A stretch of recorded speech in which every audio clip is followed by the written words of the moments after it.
नमस्कार शेतकऱ्यांनो, कांदा उत्पादक शेतकरी बांधवांसाठी आताच्या क्षणाची सर्वात महत्त्वाची आणि मोठी बातमी। कांद्याचे भाव वाढणार का कमी होणार त्या संदर्भातील महत्त्वाचा हा व्हिडिओ आहे।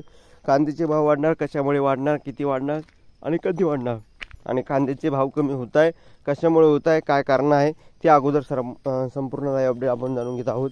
शेतकऱ्यांनो, स्क्रीनवर बघतच आहात।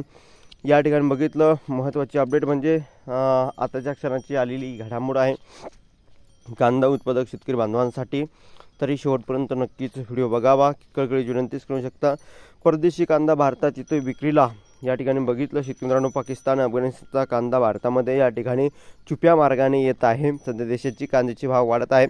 पाकिस्तान व अफगाणिस्तानमध्ये कांद्याचे भाव घसरत आहे। काही व्यापारी पाकिस्तान मार्गे अफगाणिस्तानचा कांदा भारतात विक्रीसाठी आणत आहे।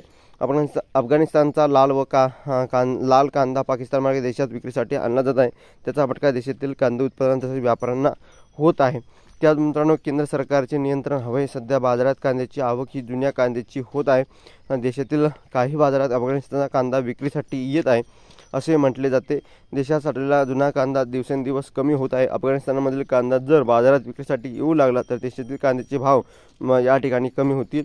केंद्र सरकारने यावर नियंत्रण हवे असे कांदा निर्यातदार व्यापारी प्रशांत गोरे पाटील, व्यापारी माणिक गोरे, विक्रम शिंदे आदी या ठिकाणी यांनी सांगितले आहे।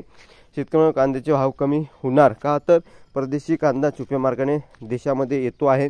त्यानंतर कांद्याचे भाव वाढणार, कशामुळे वाढणार, तर या ठिकाणी जर परदेशी कांदा आयात केला नाही, आपल्याच कांद्याला या ठिकाणी व्यवस्थित निर्यात होऊ दिलं, निर्यात शुल्क, निर्यात जे काही अटी शर्ती आणि निर्यात मूल्याचे या ठिकाणी जे काही कर आहे ते काढले तर नक्कीच कांद्याच्या भावात वाढ होतील असं या ठिकाणी वैयक्तिक मत आहे। परंतु तुमचं काय मत आहे नक्कीच कमेंटच्या माध्यमातून म्हणू शकता।